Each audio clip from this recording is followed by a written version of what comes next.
Good afternoon everyone. এখনের যে ক্লাসটা করব সেটা হলো বায়োলজিক্যাল মেথডস ইন অ্যানথ্রোপোলজি। তাহলে আমরা প্রথমেই যেটা জানবো সেটা হচ্ছে অ্যানথ্রোপোলজি বা নৃবিজ্ঞান। এই নৃবিজ্ঞানের আমরা কি বলেছি না চারটে মেজর ব্রাঞ্চ আছে। একটা বায়োলজিক্যাল আর ফিজিক্যাল অ্যানথ্রোপোলজি, আর একটা হলো কি না সোশিও কালচারাল বা সামাজিক সাংস্কৃতিক নৃবিজ্ঞান, আর্কিওলজিক্যাল অ্যানথ্রোপোলজি বা প্রত্নতাত্ত্বিক নৃবিজ্ঞান, আর আরেকটা হলো ভাষাতাত্ত্বিক নৃবিজ্ঞান বা লিঙ্গুইস্টিক অ্যানথ্রোপোলজি। সো প্রত্যেকটা ফিল্ডেরই কি আছে, কিছু নিজস্ব মেথডস রয়েছে যা দিয়ে তারা কি করতে পারে না তাদের ডেটা কালেক্ট করতে পারে। ওভারঅল অ্যানথ্রোপোলজি এই নৃবিজ্ঞানেও আমরা কি করি না কিছু তথ্য সংগ্রহ করি। কাদের সম্পর্কে তথ্য সংগ্রহ করি না মানব জাতি বা মনুষ্য সম্প্রদায় সম্পর্কে তাদের তথ্য সংগ্রহ করি। এই তথ্য সংগ্রহের বিভিন্ন উপায় আছে, যেমন আমরা আগের ক্লাসগুলোতে পড়েছি যে যদি আমরা এথনোগ্রাফিক ডেটা সংগ্রহ করতে চাই তাহলে আমরা কোন কোন মেথড বা টেকনিকের সাহায্য নেব। প্রথমত আমরা তখন কি বলেছিলাম যে অবজারভেশন একটা বিশাল বড় মেথড, তার সাথে সাথে আছে কি না interview technique, case study method, genealogical method, বা নতুন দুটো মেথডস এর কথা বলেছিলাম। একটা PRA পার্টিসিপেটরি রুরাল অ্যাপ্রেশন, আর একটা বলেছিলাম RRA বা র্যাপিড রুরাল অ্যাপ্রেশন। সো এই সমস্ত মেথডস গুলো দিয়ে আমরা মেনলি কি করতে পারি না কোয়ালিটেটিভ ডেটা সংগ্রহ করতে পারি। তো আমি এখানে বলছি কোয়ালিটেটিভ ডেটা, তাহলে ডেটা বা তথ্যের মধ্যেও কি আছে না তার দু ধরনের ভাগ আছে। একটা হলো কি না তার গুণগত, আর একটা হলো কি না তার পরিমাণগত তথ্য। একটা কোয়ান্টিটেটিভ ডেটা আর একটা কোয়ালিটেটিভ ডেটা। তো আমরা দেখিয়েছি যে এথনোগ্রাফিক ডেটা বা সোশ্যাল কালচারাল অ্যানথ্রোপোলজিক্যাল ডেটা এইটা সংগ্রহ করার জন্য আমরা মেনলি এই এতক্ষণ যে মেথডস গুলোর কথা বলেছি বা টেকনিকস গুলোর কথা বলেছি সেগুলোকেই আমরা কি করি কাজে লাগাই। অন্যদিকে আমরা যদি বায়োলজি বলতে কি বলছে না একটা লিভিং যে human beings, the human beings এর যে আউটার অ্যাপিয়ারেন্স, তার ফিজিক্যাল যে ফিচার্স বা তার ফিজিওলজিক্যাল যে ফিচার্স, সেই সমস্ত জিনিসের কি করব না আমরা ডেটা সংগ্রহ করব। তাকেই আমরা কি বলছি বায়োলজিক্যাল নৃবিজ্ঞানের মেথডস, জৈবিক নৃবিজ্ঞানের যে পদ্ধতিগুলো ডেটা সংগ্রহের। তো সেই বায়োলজিক্যাল মেথডস গুলোর মধ্যে প্রথমেই যে মেথডসটার কথা আসে সেটা হলো কি না অ্যানথ্রোপোমেট্রি। নেক্সট যে মেথডটার কথা আমরা বলবো তাকে আমরা কি বলবো না কাইন্যানথ্রোপোমেট্রি। তারপরে আমরা যেটা যাব সেটা হলো কি না সেরোলজিক্যাল মেথডস। এরপরে আমরা জানবো কি না পেডিগ্রি মেথডস এর কথা, আর লাস্ট অফ অল আমরা জানবো কি না অ্যানাটমিক্যাল মেথডস এর কথা। তাহলে বায়োলজিক্যাল মেথডস গুলোকে আমরা কি করলাম না এই কতগুলো গ্রুপিংস এ ভাগ করে দিলাম। তাহলে প্রত্যেকটা মেথডস এর তার কি আছে কিছু অ্যাপ্লিকেশন আছে এবং সেই সংগ্রহেরও কিছু পদ্ধতি এবং নিয়ম কানুন আছে এবং তার সাথে রিলেটেড কি আছে না কিছু যন্ত্রপাতিও আছে। আমরা সমস্ত জিনিসটাই কি করব না আজকের ক্লাসে একটা ওভারঅল আইডিয়া পাওয়ার চেষ্টা করব। সো প্রথমে যেটা আছে সেটা হলো কি না অ্যানথ্রোপোমেট্রি। সো অ্যানথ্রোপস কথাটার মানে কি না হিউম্যান। সো হিউম্যানের ওপরে যে মেজারমেন্টস, তাহলে সেই মেজারমেন্টস মানে কি না, তার আমি কি করছি না কোয়ান্টিটেটিভ ডেটা নিচ্ছি। তাহলে সেই যে কোয়ান্টিটেটিভ ডেটা তথ্যটা সংগ্রহ করছি, সেগুলো আমরা কোথা থেকে নিচ্ছি না অ্যানথ্রোপোমেট্রিক মেজারমেন্টের সাহায্যে। তাহলে দেখলাম কি না অ্যানথ্রোপোমেট্রি আমাদের একটা বিশেষভাবে হেল্পফুল মেথড, যা আমাদের বায়োলজিক্যাল ডেটা বা নৃবিজ্ঞানগত ডেটা সংগ্রহ করতে সাহায্য করে। আমরা আগেই জানি যে নৃবিজ্ঞান তার কি আছে না দুটো উদ্দেশ্য আছে, দুটো অবজেক্টিভস আছে। সেই দুটো অবজেক্টিভস এর মধ্যে একটা কি না হিউম্যান ভ্যারিয়েশন স্টাডি করা, আর একটা হলো কি না হিউম্যান ইভলিউশন স্টাডি করা। সো হিউম্যান ভ্যারিয়েশন যখন আমরা স্টাডি করছি, তখন আমরা দেখছি কি না ভ্যারিয়েশনটা কিসের ভিত্তিতে। তাহলে ভ্যারিয়েশনটা হচ্ছে কি না দু ধরনের হতে পারে, একটা তার বায়োলজিক্যাল ভ্যারিয়েশন, আর একটা তার সামাজিক বা সাংস্কৃতিক পার্থক্য, তার বিহেভিয়ার, তার যে রিচুয়ালস গুলো, সেগুলোর মধ্যে যে পার্থক্যগুলো সেগুলো হতে পারে। এবারে আমরা দেখছি যে এই যে বায়োলজিক্যাল যে ডিফারেন্সটা, বায়োলজিক্যাল যে ভ্যারিয়েশনটা, তাহলে সেগুলো কি না কতগুলো ক্যারেক্টার্স এর উপরে ডিপেন্ড করে। সেই যে ক্যারেক্টার্স গুলো, সেই ক্যারেক্টার্স গুলোকে আমরা যে ভ্যারিয়েশন বা পার্থক্যগুলো দেখবো, সেটা কিসের না সেটার আমার কোনো কোয়ান্টিটেটিভ ডেটা থাকলে তখনই আমি বুঝতে পারবো যে এর সাথে এর এখানেই কি আছে না পার্থক্যটা আছে। তাহলে সেই বায়োলজিক্যাল ভ্যারিয়েশন দেখার জন্য আমরা কি করছি না অ্যানথ্রোপোমেট্রি অর্থাৎ হিউম্যান বিংস এর উপরে কিছু মেজারমেন্টস নিচ্ছি। সেই মেজারমেন্টস গুলোকে আমরা কোয়ান্টিফাই করে, মানে সেগুলো যেহেতু কোয়ান্টিটেটিভ ডেটা, সেই জন্য তাদের মধ্যে পার্থক্যটা খুব সহজেই আমাদের কি হচ্ছে না চোখে পড়ছে। এছাড়া আর একটা জিনিস কি হচ্ছে না, আর একটা জিনিস হচ্ছে কি এই ভ্যারিয়েশন গুলোর উপরে ডিপেন্ড করে আমরা কিছু রেঞ্জ তৈরি করে ফেলতে পারছি, যে রেঞ্জের উপরে বেস করে যেটা ইন্ডিভিজুয়াল ভ্যারিয়েশন সেটা না দেখে আমরা কমিউনিটি টু কমিউনিটি যে ভ্যারিয়েশন সেটা আমরা দেখতে পাচ্ছি। ফর এক্সাম্পল, যদি আমরা এস্কিমোদের হাইট দেখি, ভারাস আমরা যদি নাইলটিক নিগ্রোস তাদের যদি হাইটস দেখি, সো তাদের যে মেন হাইট সেগুলো কিন্তু আকাশ পাতাল ডিফারেন্স। তো তখন আমি সেই ভ্যারিয়েশনটা কিসের ওপর নিচ্ছি না তাদের হাইটের ওপরে ডিপেন্ড করে তাদেরকে কি করছি না দুটো গ্রুপে আমি ভাগ করছি। একজনকে বলছে কি না তারা কোল্ড এনভায়রনমেন্টে থাকছে, তাই জন্য তাদের হাইটটা কিনা শর্ট, আর একজনরা কি থাকছে ইকুয়েটোরিয়াল রিজিয়নে থাকছে, সো সেখানে হটার এনভায়রনমেন্ট, সেই জন্য তাদের স্টেচারটা কি বা হাইটটা কি না টল। তো এর বেসিসে কি করছি আমরা হিউম্যান পপুলেশনকে টল, শর্ট, মিডিয়াম এই তিনটে ডিভিশনে ডিভাইড করে দিচ্ছি। তাহলে এই যে প্রত্যেকটা ক্যারেক্টার্স, এই যে বায়োলজিক্যাল ক্যারেক্টার্স গুলো, এগুলোকে মেজারমেন্টস এর যে রাস্তা বা বিজ্ঞান বা মেথডস, তাকেই আমরা কি বলি না অ্যানথ্রোপোমেট্রিক মেজারমেন্টস বলি।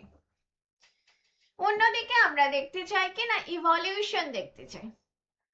সো ইভলিউশন দেখতে গেলেও আমরা দেখতে পাই যে প্রাচীন মানুষের যে গড় হাইট ছিল বা আদিম মানুষের যে গড় হাইট ছিল, বর্তমান মানুষের কিন্তু গড় হাইট অনেকটাই তার তফাৎ রয়েছে।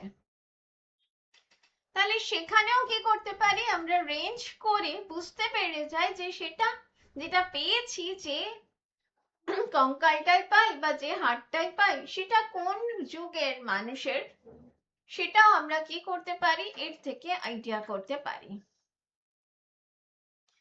তাহলে অ্যানথ্রোপোমেট্রি আমরা দেখছি কি না মানব দেহের আকার, আকৃতি এবং অনুপাত সহ বিভিন্ন মাত্রার অধ্যয়ন। এটি ব্যক্তি এবং জনসংখ্যার পার্থক্য সম্পর্কে মূল্যবান অন্তর্দৃষ্টি প্রদান করে, সেই সাথে শরীরের মাত্রা এবং শারীরিক কর্মক্ষমতা এবং স্বাস্থ্যের বিভিন্ন দিকের মধ্যে সম্পর্ক তৈরি করে। যাদের একটা স্টাউট বডি বিল্ড আছে, মিডিয়াম বডি বিল্ড আছে, সো তারা যে ধরনের ওয়ার্কলোড বা অকুপেশনের জন্য সুইটেবল, সেখানে যদি খুব রোগা একটা ব্যক্তি বা খুব মোটা একটা ব্যক্তি সেই ধরনের কায়িক পরিশ্রমজাত যে কাজগুলো, সেগুলো কিন্তু তাদের মানে এফিকেসি সেই জায়গাতে নাও থাকতে পারে, মানে জেনারেলি থাকার কথা না। আবার যদি আমি হাইটের ক্ষেত্রেও বলি, যাদের খুব শর্ট হাইট, সো তাদের ক্ষেত্রে বাস্কেটবল খেললে তাদের যে এফিকেসি সেটা সম্পূর্ণরূপে পাওয়া সম্ভব না। না হলে এই যে ব্যাপারটা, এই মেজার করে আমরা বুঝছি যে কাকে কোন জায়গায় গেলে সে কি করতে পারবে না ডেভেলপ করতে পারবে, আলটিমেট সে কি করতে পারবে না তার কমিউনিটিকে তার সোসাইটিকে কিছু কন্ট্রিবিউট করতে পারবে। আমরা তো একটা কথা ভীষণ ভাবে বলি যে ভগবান আমাদের এই পৃথিবীতে পাঠিয়েছে কিছু কর্ম সাধনের উদ্দেশ্যে, সেই কর্মটা যখন ফিনিশড হয়ে যাবে তখন আমরা চলে যাব, তাই তো? এটা ফিলোসফিক্যাল একটা কথা। তাহলে ওই কর্মদক্ষতাটা কোন জায়গাতে আমার কর্মদক্ষতাটা ম্যাক্সিমাম, সেটা আমাকে আইডেন্টিফাই করে দেয় কে না ওই অ্যানথ্রোপোমেট্রি। এছাড়া কি করে না স্বাস্থ্যের বিভিন্ন দিক সম্পর্কেও এটা একটা নজর দেয়। বিকজ আমরা দেখেছি কি না হাইট ওয়েট এগুলো সবকটাই কি না অ্যানথ্রোপোমেট্রিক মেজারমেন্টস। সো এই অ্যানথ্রোপোমেট্রিক এই দুটো পার্টিকুলার মেজারমেন্টস দিয়ে আমরা খুব সহজেই একটা ইন্ডিভিজুয়ালের বিএমআই বা বডি মাস ইন্ডেক্স সেটাকে কি করতে পারি না ডিটেক্ট করতে পারি।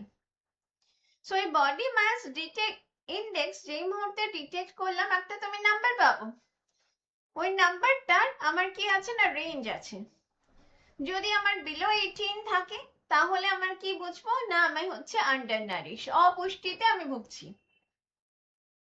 যদি আমার 18 থেকে 25-এর মধ্যে থাকে তাহলে আমি বুঝবো কি না আমি নর্মাল স্বাভাবিক। কিন্তু যেই 25 থেকে 30-এর মধ্যে চলে যাচ্ছে তখনই আমি বলছি কি না আমার কিন্তু মোটার দিকে ধাতটা চলে যাচ্ছে। অলরেডি তখন কি হবে না আমার লাইফস্টাইল গুলোকে মডিফাই করাটা দরকার। আর যদি আমি 30-এর ওপরে চলে যাই তাহলে আমরা কি বলছি না ওবিস বলছি, তখন আর ওভারওয়েট বলছি না, একেবারে বলছি কি না মোটাপন, ওবিস।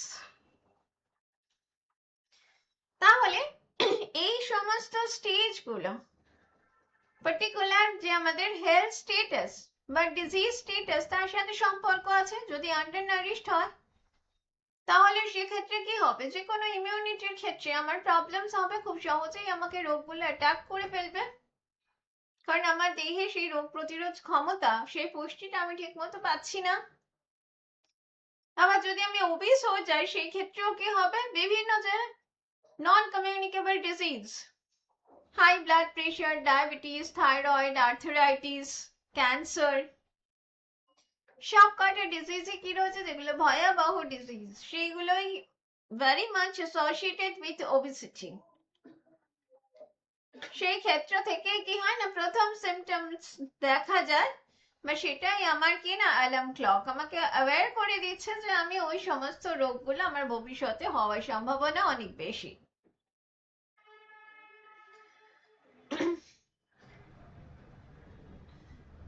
এরই হচ্ছে কি না এই অ্যানথ্রোপোমেট্রি, এরই একটা পার্টিকুলার পার্টই হচ্ছে কি না কাইন্যানথ্রোপোমেট্রি। সেখানে কি করা হয় না নৃতাত্ত্বিক পরিমাপ প্রশিক্ষণ কর্মসূচি সম্পর্কে অবহিত করতে, বৃদ্ধি এবং বিকাশ পর্যবেক্ষণ করতে এবং আঘাতের ঝুঁকি এবং পুনর্বাসনের অগ্রগতি মূল্যায়ন করতে ব্যবহৃত হয় এই কাইন্যানথ্রোপোমেট্রি।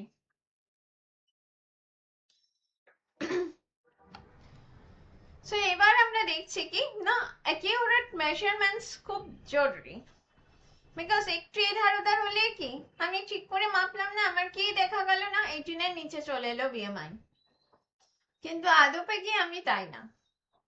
তাহলে আমি যে লাইফস্টাইলটা তখন মেনটেন করব বা সমস্ত জিনিসকে রিকভার করার চেষ্টা করবো সেটা তো ভুল, মানে কোনো একটা ভুল রিপোর্টের উপর ডিপেন্ড করে কি হচ্ছে আমার ডায়াগনোসিস শুরু হচ্ছে।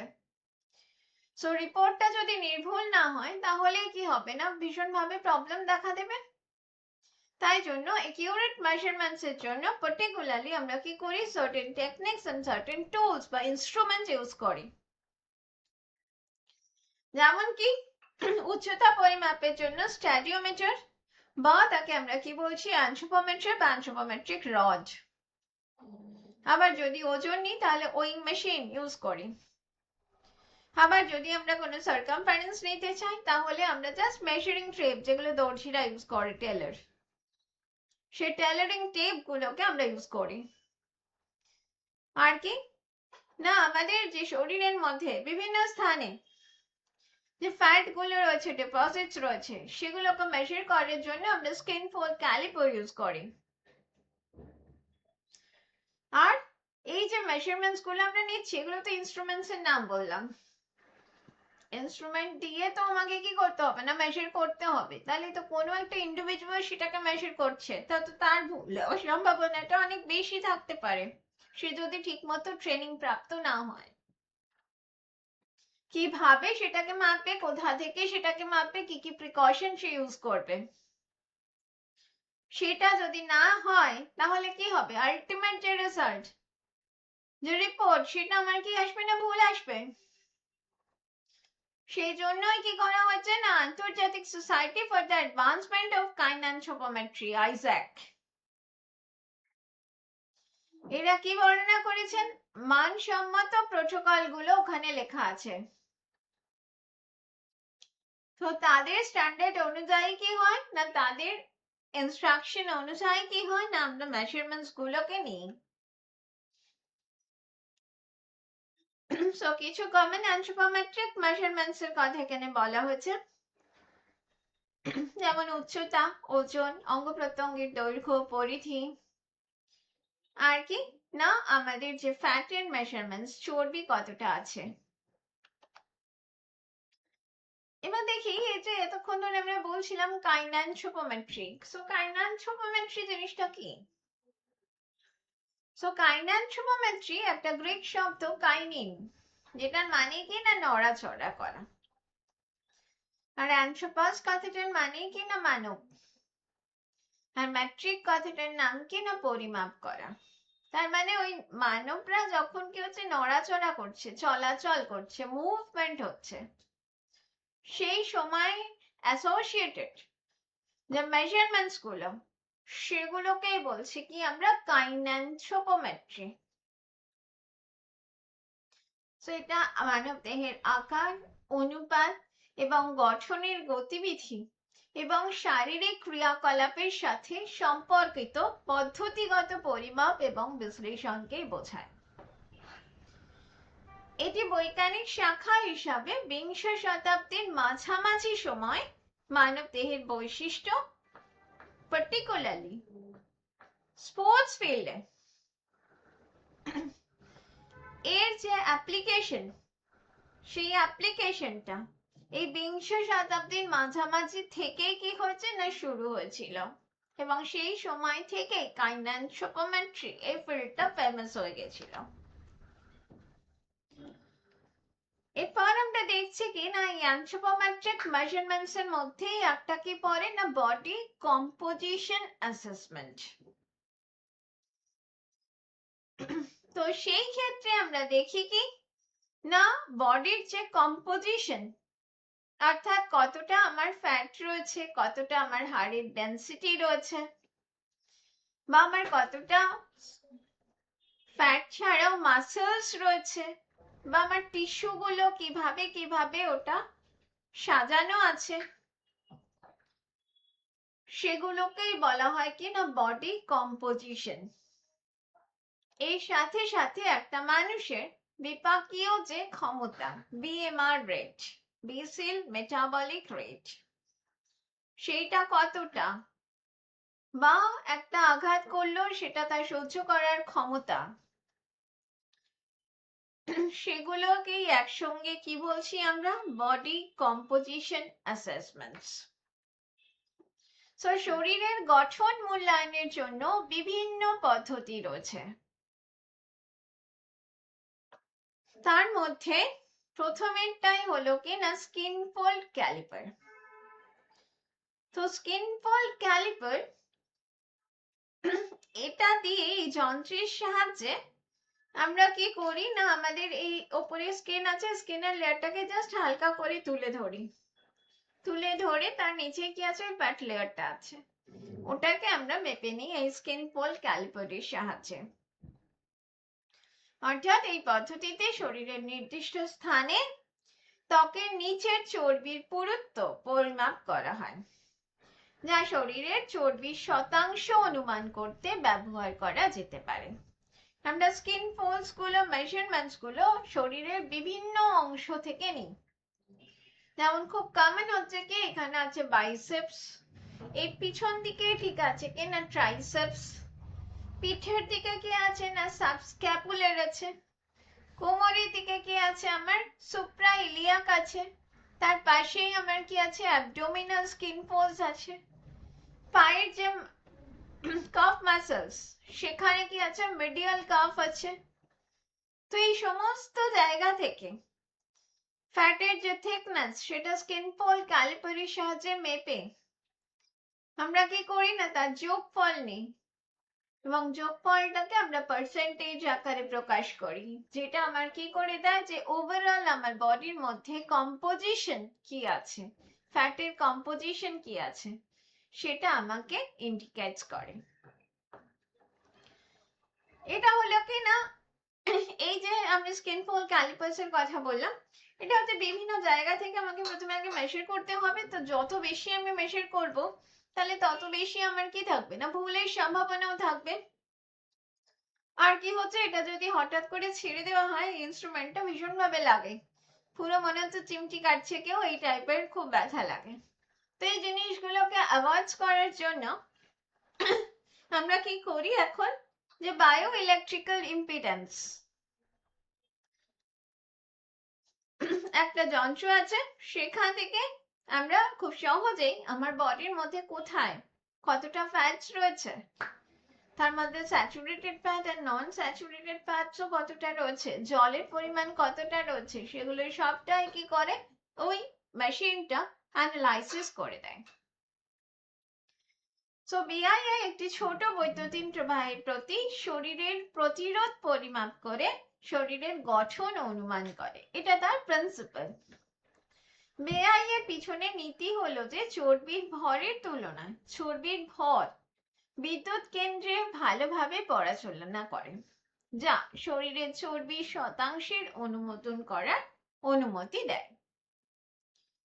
এছাড়া কি আছে না ডিএক্সএ, দ্বৈত শক্তি এক্সরে, এটা কি করে না এটা ডিএক্সএ হলো শরীরের গঠন মূল্যায়নের জন্য একটি স্বর্ণ মানক পদ্ধতি, যা চর্বি এবং হাড়ের ভর সম্পর্কে বিস্তারিত তথ্য আমাদের দেয়। তবে এর জন্য বিশেষ প্রশিক্ষণ দরকার।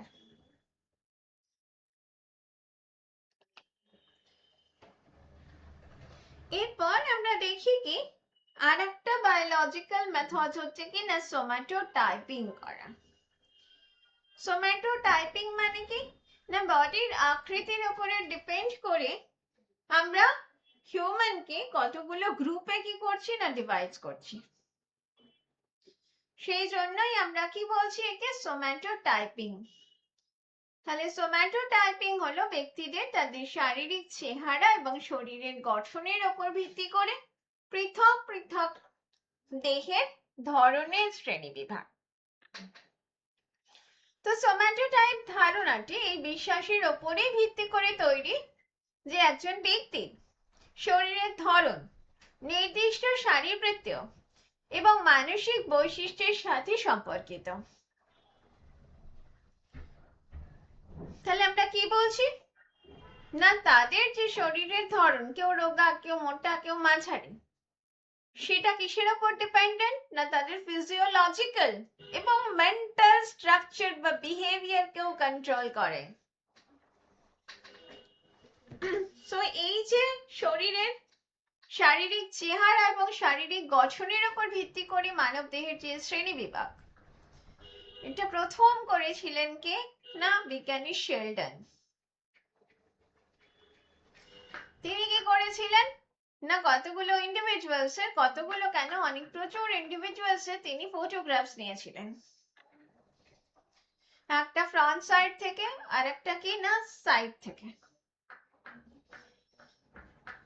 সেটার উপরে ওই ফটোগ্রাফস গুলো দেখে দেখে তিনি কি করেছিলেন না কতগুলো আইডেন্টিফাইং মার্কস তিনি ওখানে ডিটেক্ট করেছিলেন, যেটার উপরে ভিত্তি করে, যে মেজারমেন্টস গুলোর উপরে ভিত্তি করে তিনি কি করেছিলেন পরবর্তীকালে হিউম্যান গ্রুপকে তিনটে ভাগে ভাগ করেছিলেন। একটাকে বলছে কি না একটোমর্ফ, আর একটাকে বলছে এন্ডোমর্ফ, আর একটাকে বলছে কি আমরা মেসোমর্ফ। মর্ফ মানে কি না বাহ্যিক ক্যারেক্টার্স। তো একটোমর্ফ আমরা কাকে বলছি? যাদের গড়ন হচ্ছে রোগাটে, সোজা বাংলায় বললে রোগা। মেসোমর্ফ হচ্ছে কি না যাদের স্টাউট এবং মিডিয়াম বডি বিল্ড। আর এন্ডোমর্ফ কি বলছে না যারা হচ্ছে মোটা। সো এই যে তিনি শ্রেণী বিভাগটা করলেন, এটাকেই আমরা কি বলি না শেলডনের সোমাটোটাইপিং। তো তিনি কি করেছিলেন না particularly photographic methods, photographic plates গুলোর উপরে জোর দিয়েছিলেন, এবং তিনি অবজারভেশন মেথডস এর সাহায্যে আর কিছু মেজারমেন্টস নিয়েছিলেন, তার উপরে ভিত্তি করে তিনি তার শ্রেণী বিভাগটা করেছিলেন। তো বহুদিন পর্যন্ত আমরা শেলডনের ক্লাসিফিকেশনে কি করতাম না ইউজ করতাম। পরবর্তীকালে হিথ কার্টার বলে আরেকজন এলেন। তিনি কি করলেন না তিনি ওই শেলডনের সোম্যাটোটাইপিং এর উপরে ডিপেন্ড করে তার সাথে উনি কি করেছিলেন ফটোগ্রাফ তুলে তার উপরে অবজারভেশন করেছিলেন এবং কিছু মেজারমেন্টস ওই ফটোগ্রাফিক প্লেটস এর উপরে নিয়েছিলেন। আর ইনি কি করলেন হিথ কার্টার এসে তিনি অ্যানথ্রোপোমেট্রিক মেজার্স এর উপরে বেশি জোর দিলেন। দিয়ে উনি ওই একই করলেন, তারও একটা স্কেল বানালেন। তো সেই স্কেল গুলোর উপর ডিপেন্ড করে তিনি কি করলেন না হিউম্যান গ্রুপকে তিনটে ভাগে ভাগ করলেন, একই এন্ডোমর্ফ, মেসোমর্ফ আর একটোমর্ফ। আরো পরবর্তীকালে কে এসছেন না পার্নেল। তিনিও হিউম্যান গ্রুপকে হিউম্যান বডি বা ফিজিক্স এর উপরে ডিপেন্ড করে এই তিনটে ভাগেই ভাগ করলেন। শুধু এই তিনজনের মধ্যে পার্থক্য কোথায় না তাদের যে ক্রাইটেরিয়া গুলো ইউজ করে এই শ্রেণী বিভাগটা করেছিলেন।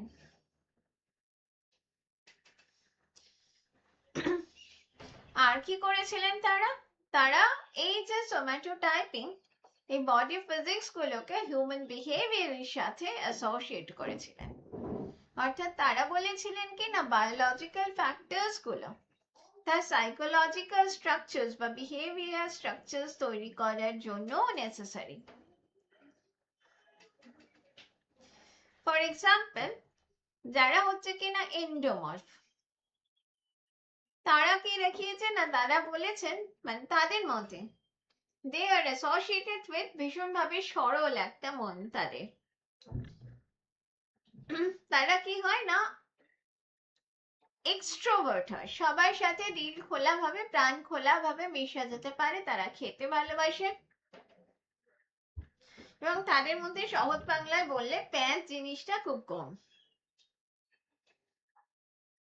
অন্যদিকে যারা একটোমর্ফ, তারা কি হয় না তারা একটু চাপা স্বভাবের হয়, তাদের মনটা অতটা সরল হয় না, তাদের মনের মধ্যে অনেক কিছু কাজ করতে থাকে। আর কি হয় তারা জেনারেলি ইন্ট্রোভার্ট হয়, নিজের মধ্যে থাকতে নিজের গণ্ডির মধ্যে থাকতে পছন্দ করে। তাহলে এই যে ব্যাপারগুলো, এটা কি হচ্ছে দেখছি আমি তাদের বিহেভিয়ারাল ক্যারেক্টার্স বা তাদের সাইকোলজিক্যাল যে বিহেভিয়ার সেটা is very much associated with তাদের ফিজিক্যাল স্ট্রাকচার, তাদের বডি টাইপস এর উপরে ভীষণ ভীষণ ভাবে ডিপেন্ডেন্ট।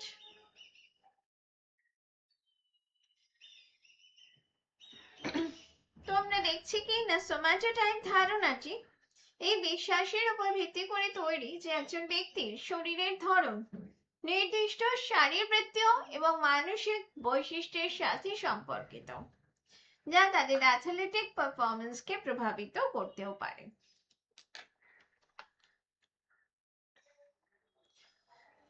সো তিনটে সোম্যাটোটাইপের কথা আমরা বললাম, একটোমর্ফ, মেসোমর্ফ, এন্ডোমর্ফ। সর্বাধিক ব্যবহৃত যে সোম্যাটোটাইপিং পদ্ধতি সেটা হলো হিথ কার্টারের পদ্ধতি, যা ব্যক্তিরে তিনটি প্রধান সোম্যাটোটাইপে নিবদ্ধ করে।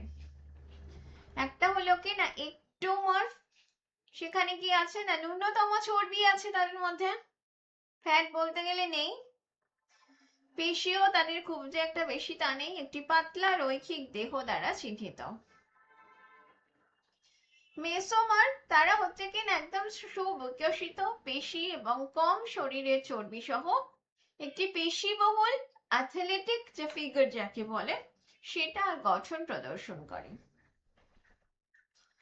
নেক্সট হচ্ছে কিনা এন্ডোমার্ফ, শরীরের চর্বির উচ্চ অনুপাত এবং কম পেশি, একটি গোলাকার নরম চেহারা বৈশিষ্ট্য যুক্ত।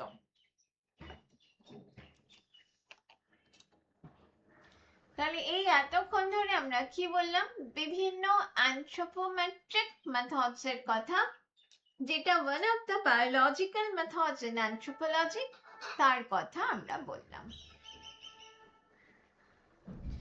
এরপর আমরা আসি সেরোলজিক্যাল মেথডস। তো সেরো কথাটাই কোথা থেকে এসছে না ব্লাডের যে সেরাম সেটার থেকে এসছে। আমরা দেখি টেস্ট টিউব গুলোর এখানে আমি ছবি দিয়েছি। সো এই টেস্ট টিউব দিয়ে কি করে না ওরা ব্লাড কালেক্ট করে, তাই তো? সো এই যে তারা ব্লাড কালেক্ট করে, এই ব্লাডটাকে নিয়েই তারা কি করে না কিছু সেরোলজিক্যাল এক্সামিনেশন করে। অর্থাৎ ব্লাডের মধ্যে আমাদের কি আছে, প্রোটিনস রয়েছে, আর কি রয়েছে না কিছু সল্টস রয়েছে, আর কি আছে না কিছু আদার সাবস্ট্যান্স আছে। তো সেগুলো রক্তের মধ্যে তাদের পরিমাণ একটা নির্দিষ্ট, সেই পরিমাণে যদি কম বা বেশি হয় তখনই আমাদের কি দেখা যায় যে বিভিন্ন ডিজিজ গুলো দেখা যায়।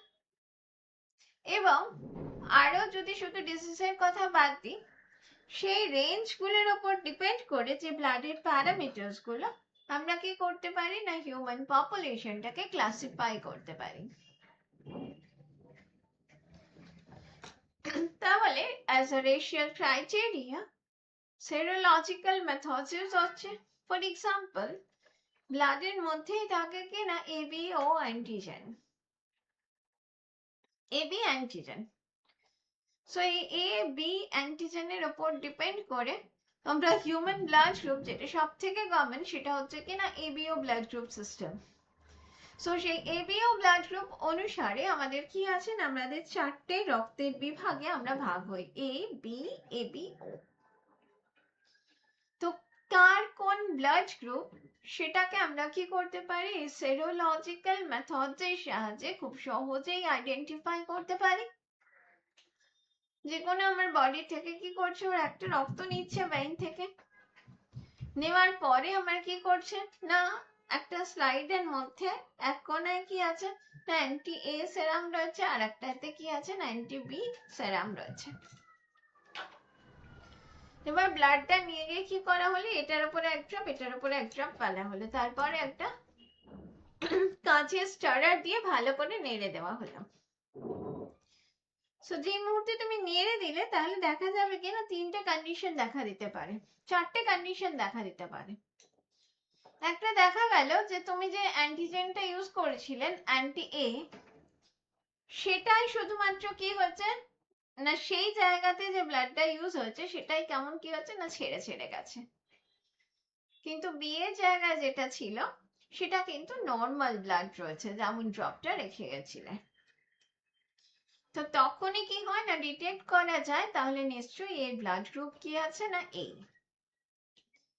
আর যদি কি হয় না বি অ্যান্টিজেন যেখানে রাখা ছিল সেখানে ব্লাডটা যদি একটু ছেঁকড়ে ছেঁকড়ে যায়, ক্লট তো করে না, একটু ছেঁকড়ে ছেঁকড়ে যায়, কেটে যায়, যেটা বলি দুধ কেটে যায়, তো সেটা যদি হয় তাহলে আমরা বলি কি না সেখানে কি আছে না বি ব্লাড গ্রুপের রক্ত রয়েছে।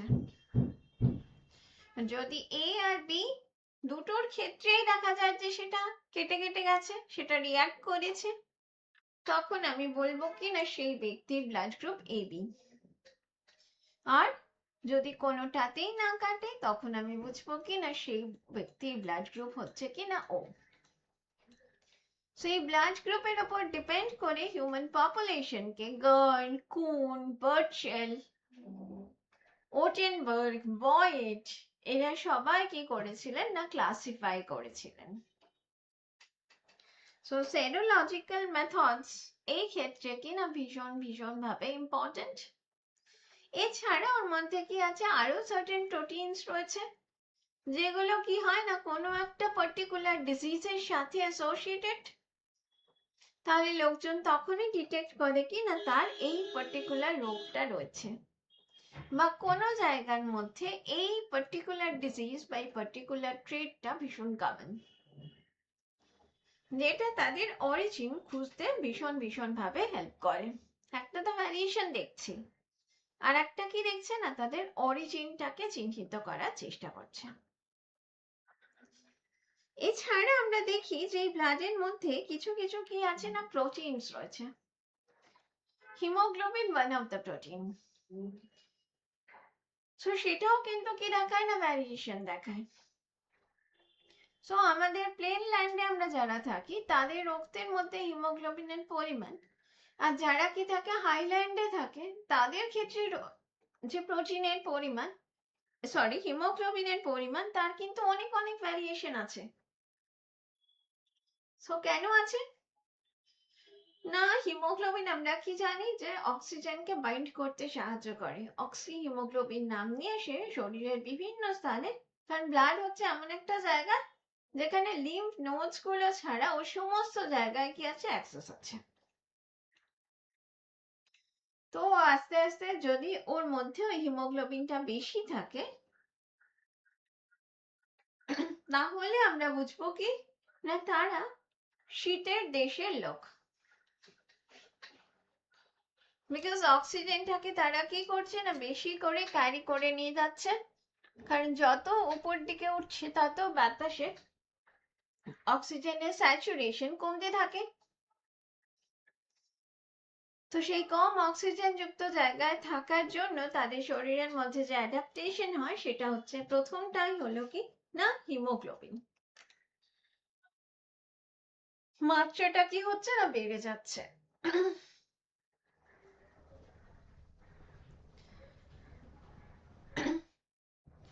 অন্যদিকে আমরা দেখবো কিনা হ্যাপ্টোগ্লোবিন বা ফসফোগ্লুকোমিউটেজ পিজিএম বা ট্রান্সফারিন বলে আরো কিছু প্রোটিনস এই ব্লাডের মধ্যেই থাকে।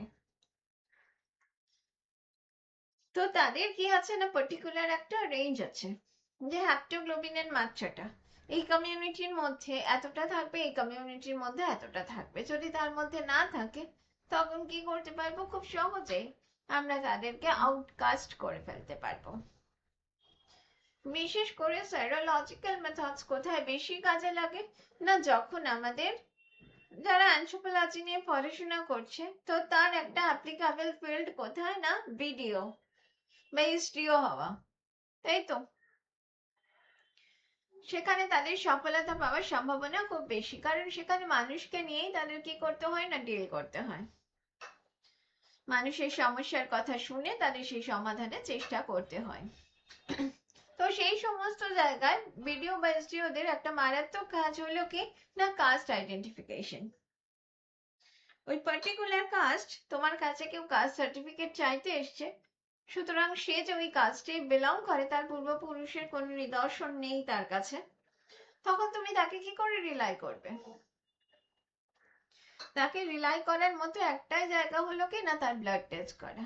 সো পার্টিকুলার এই প্রোটিনস গুলোর পার্টিকুলার একটা রেঞ্জ আছে, যদি এই রেঞ্জের থেকে এই রেঞ্জের মধ্যে থাকে তাহলে তুমি এই কাস্টে বিলং করো, আর যদি না থাকে তুমি ওই কাস্টে বিলং করো না।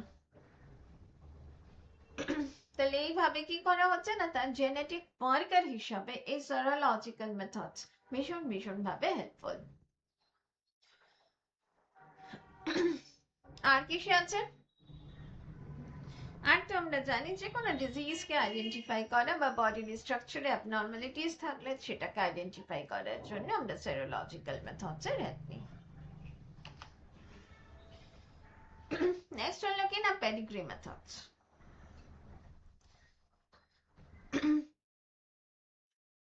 সো পেডিগ্রি মেথডস এর ক্ষেত্রে আমরা দেখি কি না কোনো একটা ট্রেটস বা কোনো একটা ক্যারেক্টার্স, 1 মিনিট, 1 মিনিট,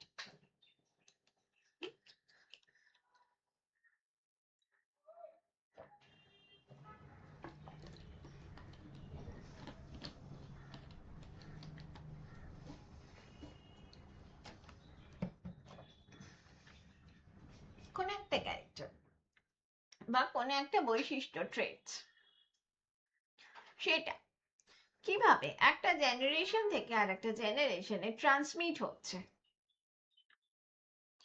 তার ফলে কি হচ্ছে না ভ্যারিয়েশন আসছে, যে সেই ট্রান্সমিশন প্যাটার্নটাও কিনা ডিফারেন্ট ডিফারেন্ট, তো সেখানেও এক্সিস্ট করছে কিনা সেই ভ্যারিয়েশন।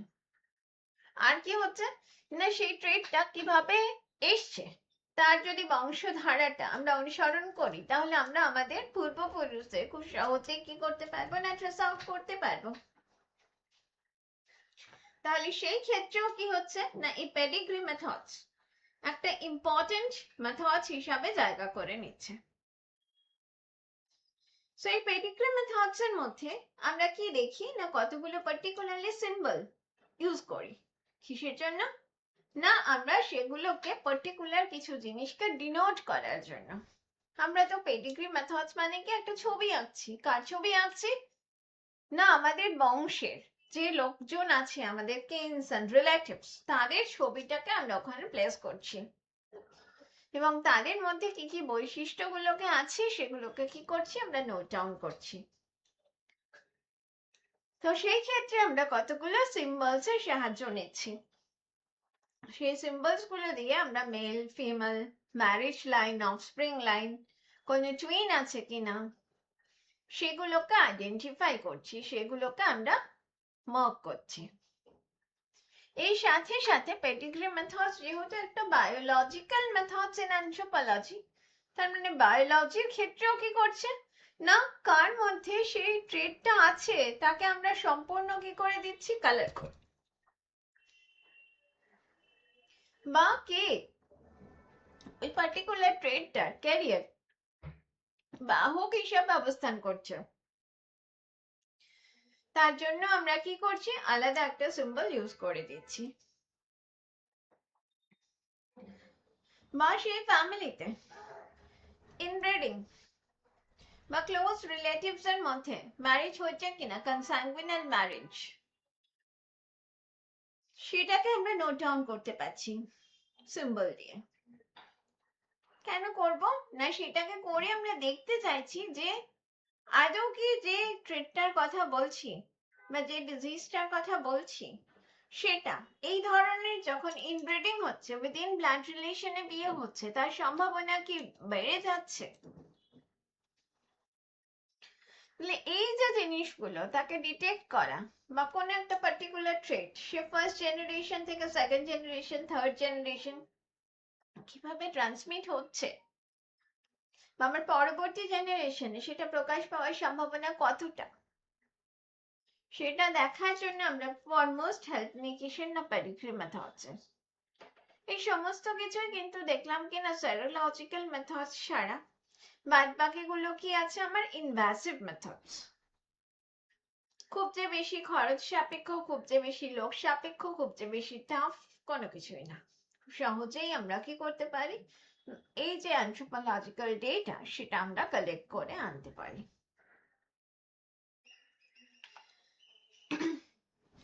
নেক্সট হচ্ছে কি আমার অ্যানাটমিক্যাল মেথডস। সো অ্যানাটমি মানে কি না আমরা যে ভিতরে যে স্কেলিটন স্ট্রাকচার তার সম্পর্কে যে স্টাডি তাকে আমরা কি বলি না অ্যানাটমি বলি। মাসল বা স্কিন এগুলো নিয়ে কিন্তু তারা ইন্টারেস্টেড না, বা টিস্যুস, তারা ইন্টারেস্টেড কোনটা না ওই বোনস গুলো এবং তাদের পজিশন এবং তাদের ক্যারেক্টার্স নিয়ে। সো এই অ্যানাটমিক্যাল মেথডস এর সাহায্যে আমরা কি করতে পারি? সো এই অ্যানাটমি দেখে আমরা কোনো পার্টিকুলার গ্রুপস অফ ইন্ডিভিজুয়ালস বা ইন্ডিভিজুয়ালস এর কোনো ডিজিজ আছে কিনা, কোনো অ্যাবনর্মালিটিস আছে কিনা সেটাকে ডিটেক্ট করতে পারি, বা তাদের মেজারমেন্টস নিয়ে তাদেরকে কি করতে পারি, আমি গ্রুপ করতে পারি, বা কোনো একটা অ্যাবনর্মালিটিস এই স্ট্রাকচারে সেটা তাদের ফিজিক্যাল হেলথের ওপরে বা মেন্টাল হেলথের ওপরে কিভাবে এফেক্ট করছে সেটা বলতে পারি।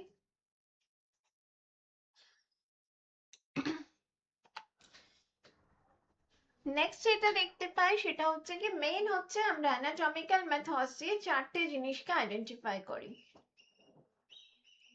একটা হলো কি না তার সেক্স, আর একটা হলো এজ, আর একটা হলো তার রেশিয়াল গ্রুপিংস, আর একটা হলো তার স্টেচার বা হাইট। সো হাইটের ক্ষেত্রে আমরা কি করব না, হাইটের ক্ষেত্রে যদি এক্সেল স্কেলিটনটা পাই তো মেপে নিলাম কত সে লম্বা ছিল, খুব ইজি। কিন্তু যদি আমরা শুধুমাত্র লং বোনস গুলো পাই তাহলে তার সাথে কিছু কনস্ট্যান্ট ইউজ করে আমরা তার অ্যাকচুয়াল হাইটটা পেতে পারি। সো এইভাবে কি করি, আমরা হাইটকে ডিটারমাইন করি। নেক্সট যেটা করি সেটা আমরা কি করি না, সেক্সকে ডিফারেন্সিয়েট করি। তো সেক্স ডিফারেন্সিয়েট করতে গেলে সব থেকে ভালো আমার হয় যদি আমরা স্কাল আর পেলভিস পাই। তো স্কালের ক্ষেত্রে আমরা দেখি যে মেল আর ফিমেল, আমি এখানে দুটো স্কালকে দেখিয়েছি।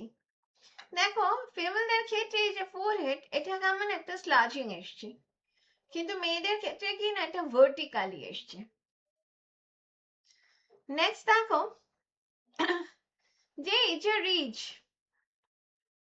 এটা ব্রাউ রিজ যেটাকে বলি, সেটা হচ্ছে কি না মোর প্রমিনেন্ট ইন ফিমেল।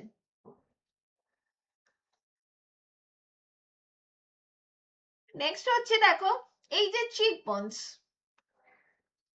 চিক বোনসটা কিন্তু মেলদের ক্ষেত্রে অনেক অনেক ম্যাসিভ, সেখানে ফিমেলদের ক্ষেত্রে সেটা কিন্তু কি হচ্ছে না লেস ম্যাসিভ।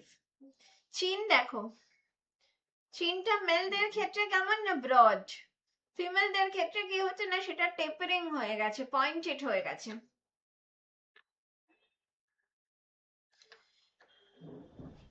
নেক্সট যদি দেখো দাঁত, দাঁতগুলো কি হচ্ছে না মেলদের কম্পারেটিভলি বড় হচ্ছে, ফিমেলদের কম্পারেটিভলি ছোট হচ্ছে।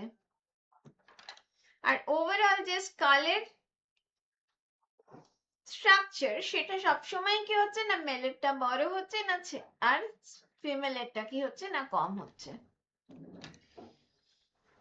অন্যদিকে যদি পেলভিস পাওয়া যায় তাহলে সেখানেও কি হয় না খুব ভালো সেক্স আইডেন্টিফিকেশন করা যায়, বিকজ ফিমেলদের ক্ষেত্রে ফিমেলরা কি করে না বেবিকে ক্যারি করে, সেই জন্য তার এই পেলভিস রিজিয়নটা অনেক ওয়াইডস কম্পেয়ার টু মেল। আর কি হচ্ছে এই যে এটাকে বলা হয় কিনা ইলিয়াক ক্রেস্ট, এই ইলিয়াক ক্রেস্টটা হচ্ছে কি পুরো ছড়ানো, তাহলে কি হচ্ছে ওর মধ্যে যদি বেবিটা থাকে যখন আসবে তখন অনেকটা স্পেস পাবে নড়ে চড়ে বেড়ানোর জন্য। কিন্তু মেলের ক্ষেত্রে দেখো সেটা সেটা কিন্তু সুপিরিয়ারলি ফ্লুইড। তারপরে এই যে এই সায়াটিক নচ, এটা দেখো কতটা ব্রড আর এটা দেখো কতটা ন্যারো।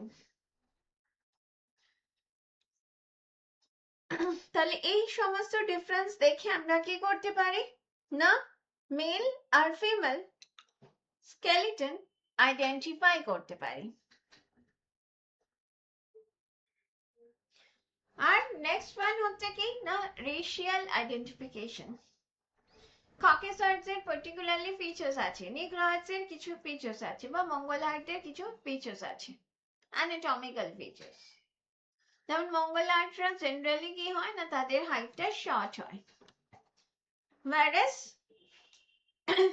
যারা নিগ্রয়েড থাকে তাদের টল হাইট হয়। আর যারা ককেসাইডস থাকে তাদের হচ্ছে মিডিয়াম হাইট হয়। তাহলে সেইভাবে কি করতে পারি আমরা, রেশিয়াল অ্যাফিনিটিস ওই পার্টিকুলার লোকটার সাথে কোথায় ছিল, অন্য কোনো দেশের লোক, তাকে আমাদের দেশে এনে মেরে ফেলে রেখেছে, তো সেটাকেও তো আইডেন্টিফাই করা দরকার।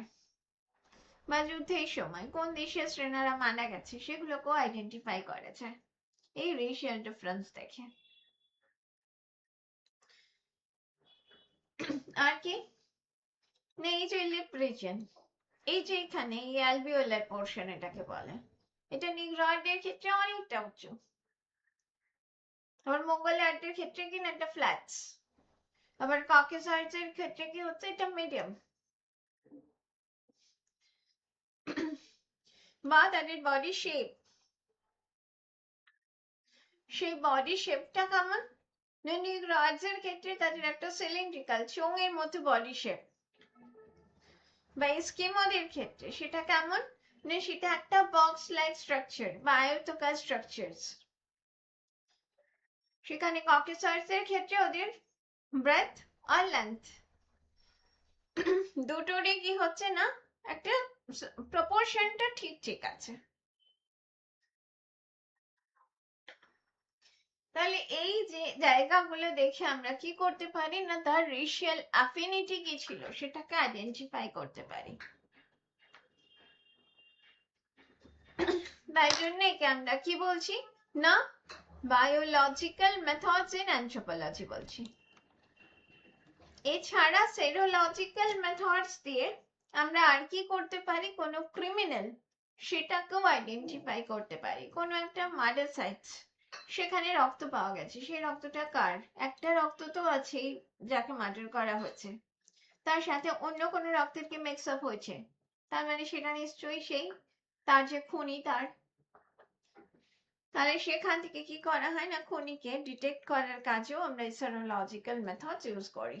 আর লাস্ট অফ অল হচ্ছে কি না DNA methods. So DNA methods দিয়ে আমরা ওভারঅল যা কিছু ভ্যারিয়েশন তো অবভিয়াসলি এন্ড ইভলিউশন কি করতে পারি না, ডিটেক্ট করতে পারি। বিকজ আমাদের ডিএনএ কি আছে না, একটা স্ট্রাকচারস রয়েছে, একটা সিকোয়েন্স রয়েছে, সেই সিকোয়েন্সটার সাথে আমরা যে ইন্ডিভিজুয়ালসটা বা যে স্কেলিটনটা পাচ্ছি তার মধ্যে থেকে কি করা হয় না, ডিএনএটাকে এক্সট্রাক্ট করে নিয়ে আসা হয়। নিয়ে এসে কি করা হয় না, যারা মডার্ন হিউম্যান তাদের ডিএনএ ম্যাচ করে দেখা হয় যে তারা কি মডার্ন না, তাদের মধ্যে অনেকটা চেঞ্জ ছিল যেটা তাদের প্রিমিটিভ বলে ইন্ডিকেটস করে।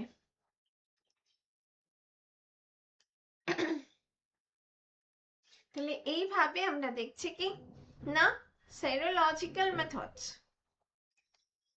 সেটাও একটা ইম্পর্টেন্ট বায়োলজিক্যাল টুলস হিসাবে অ্যানথ্রোপোলজিতে ইউজ হচ্ছে। তবে সব থেকে মোস্ট পপুলার হচ্ছে কি বা মোস্ট ইনভ্যাসিভ হচ্ছে কি না, anthropometric methods. So anthropometric methods বেশিরভাগ ক্ষেত্রেই হচ্ছে মেজারমেন্টস নিতে হচ্ছে, কিন্তু কোনো কোনো ক্ষেত্রে আমরা কি করি না, জাস্ট অবজারভেশন দিয়েও কি করতে পারি, হিউম্যান গ্রুপকে ক্লাসিফাই করতে পারি। For example skin colour, hair texture, eye colour. So এই যে জায়গাটা, টাং রোলিং এবিলিটি, এগুলো দিয়ে খুব সহজেই কি করতে পারি আমরা, হিউম্যান গ্রুপকে ক্লাসিফাই করতে পারি। সো এগুলোকে আমরা কি বলি না, অ্যানথ্রোপোস্কোপিক মেথডস। তাহলে আমরা আজকে ক্লাস থেকে কি কি শিখলাম, একটা হলো কি না বায়োলজিক্যাল মেথডস গুলোর কথা জানতে পারছি, সেগুলোর মধ্যে প্রথম এন্ড ফরমোস্ট হলো কি না anthropometric method. So anthropometric methods এর মধ্যেও আবার আমরা কি দেখেছি, বিভিন্ন ভাগ দেখেছি। একটা হলো সোম্যাটোমেট্রিক মেথড, আর কি না cephalometric methods, craniometric methods, osteometric methods, and somatoscopic বা anthroposcopic methods. এছাড়া আমরা দেখলাম কি নেক্সট ইম্পর্টেন্ট মেথডস হচ্ছে কি না সেরোলজিক্যাল মেথডস, যেখানে লাস্ট অফ অল আমরা একদম কি করতে পারি, ব্লাড থেকে শুরু করে তার ডিএনএ অ্যানালাইসিস করে একদম পার্টিকুলারলি ওই ইন্ডিভিজুয়ালসটাকে আইডেন্টিফাইও করতে পারি, আর ভ্যারিয়েশনের পিছনে মূল কারণগুলো, সেখানে কোনো অল্টারেশন আছে কিনা তার জিনোম স্ট্রাকচারে, কোনো স্নিপ ডিটেক্ট হয়েছে কিনা। স্নিপ মানে কি? Single nucleotide polymorphism. আমাদের কি আছে না, যে সিকোয়েন্সটা রয়েছে ডিএনএ সিকোয়েন্স, সেখানে আলটিমেট কি আছে না এটিজিসি সিকোয়েন্স রয়েছে। সেই সিকোয়েন্সের পার্টিকুলার কোনো একটা পয়েন্টে যদি কোনো একটা চেঞ্জ হয়, তাহলে কি হবে না, তার মধ্যে কিছু চেঞ্জেস বা ভ্যারিয়েশন দেখতে পাবো। কোনো ফিজিক্যালি সেখানে কোনো চেঞ্জ নেই, কিন্তু ওই ডিএনএ স্ট্রাকচারে কিন্তু চেঞ্জ হয়ে গেল। সবার কি আছে এই জায়গাটায় এই আছে, ওর কি আছে আলাদা আছে, তাহলে এখানে কি হলো না, ভ্যারিয়েশনের সূত্রপাত হয়ে গেল।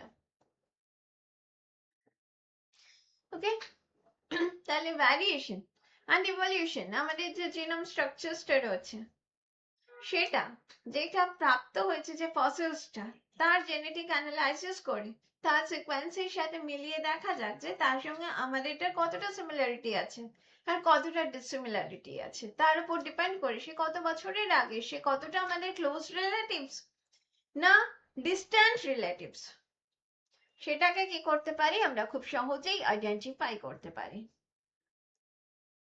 And the last one, next one is কি pedigree methods, যেটা দিয়ে আমরা যে কোনো ক্যারেক্টার্স, যে কোনো ট্রেটস, তার ইনহেরিটেন্স প্যাটার্ন কেমন এবং ভবিষ্যৎ জেনারেশনে সেটা ট্রান্সমিট হওয়ার ক্ষমতা কেমন, সেটাকে আমরা আইডেন্টিফাই করতে পারি। And the last one is anatomical methods. So anatomical methods এর সাহায্যে আমরা চারটে জিনিস আইডেন্টিফাই করতে পারি। একটা হলো এজ, একটা হলো সেক্স, একটা হলো রেশিয়াল ডিফারেন্সেস, আর একটা হলো কি না হাইট। তাহলে এইসব মিলিয়ে কি হলো না, biological methods. So thank you.